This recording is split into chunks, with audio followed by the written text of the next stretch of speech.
Today, we're going to learn how to hold our instrument safely and quietly. This is what's called rest position. The first thing I'm going to do is find my right arm. My right arm.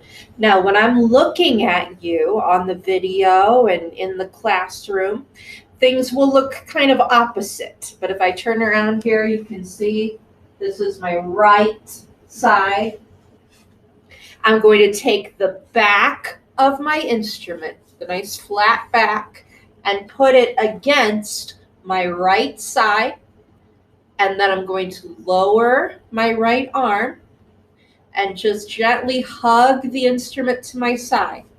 And notice that my arm is behind the bridge, this piece of wood right here that holds the strings up.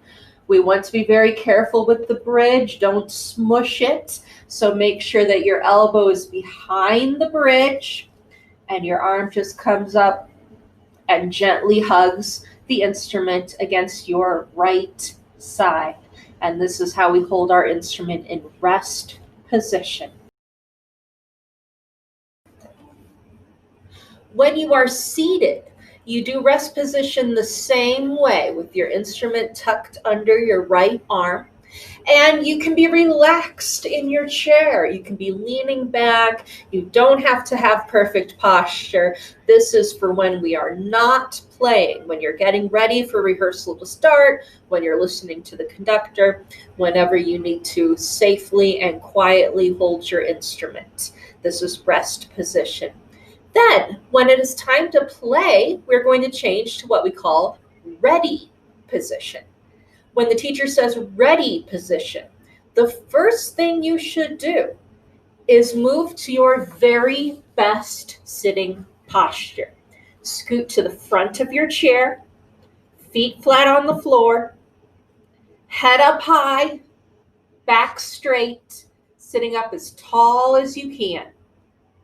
Then I'm going to take my left hand and I'm going to place it on the shoulder of my instrument. That's this curve right here.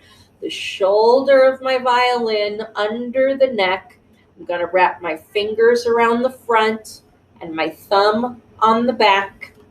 Then I'm going to pull it out from under my right arm and I'm going to place it on my left knee with the strings facing forward.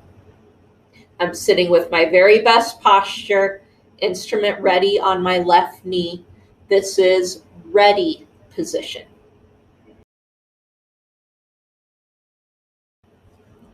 For cello players, the first thing you need to do is adjust your end pin. I'm going to turn the little knob to loosen so I can pull the end pin out.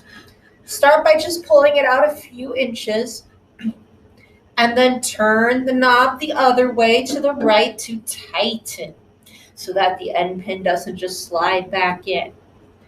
Then, when I place the end pin on the floor and hold the cello straight up, I'm going to stand up behind the cello, and if the end pin is long enough, the top of the scroll should come about to my chin.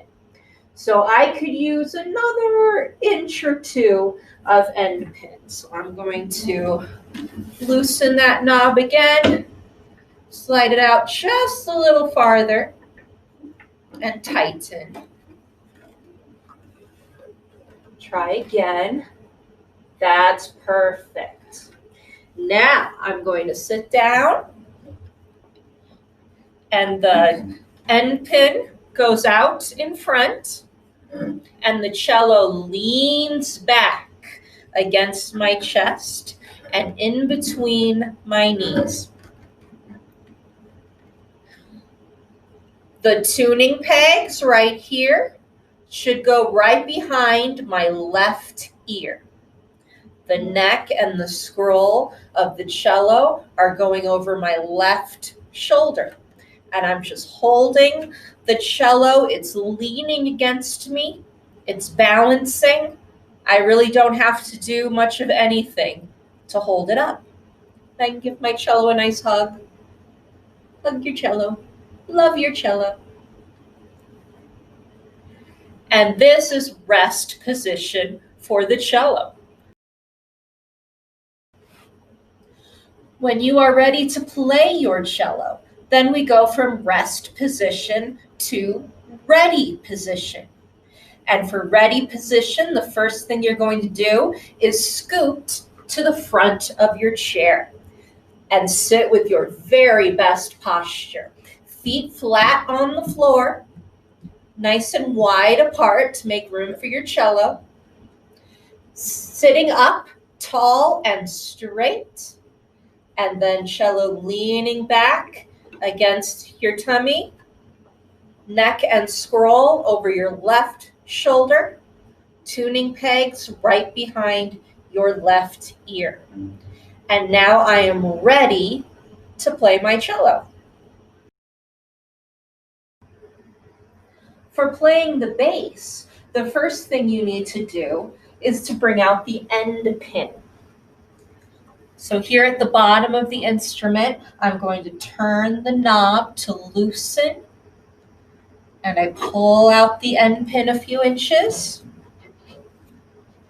and then turn the knob again to the right to tighten so that the end pin doesn't slide back in.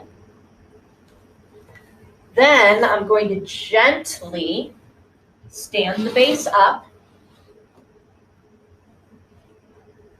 balancing on the end pin.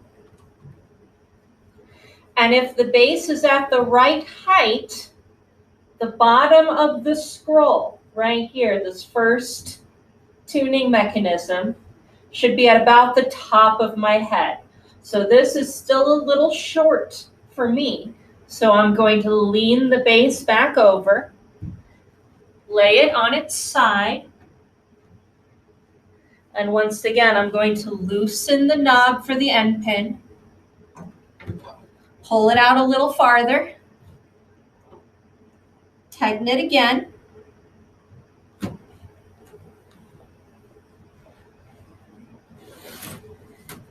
stand it back up,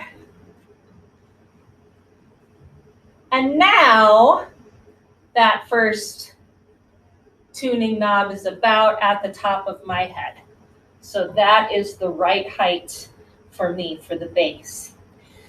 Now just standing with the bass and holding it upright safely and quietly, that's what we call rest position, holding the instrument safely and quietly.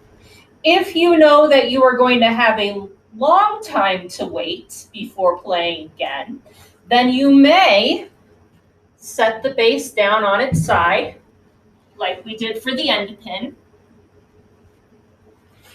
and have a seat for a long rest.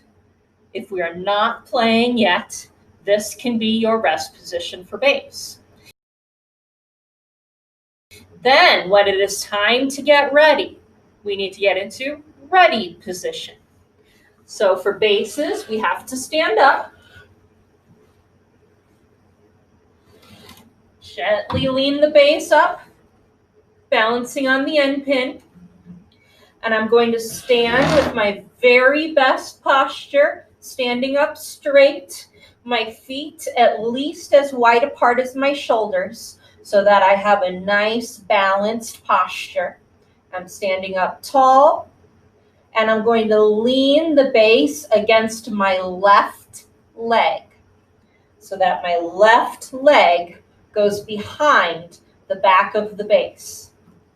And the side of the bass is leaning into my hip.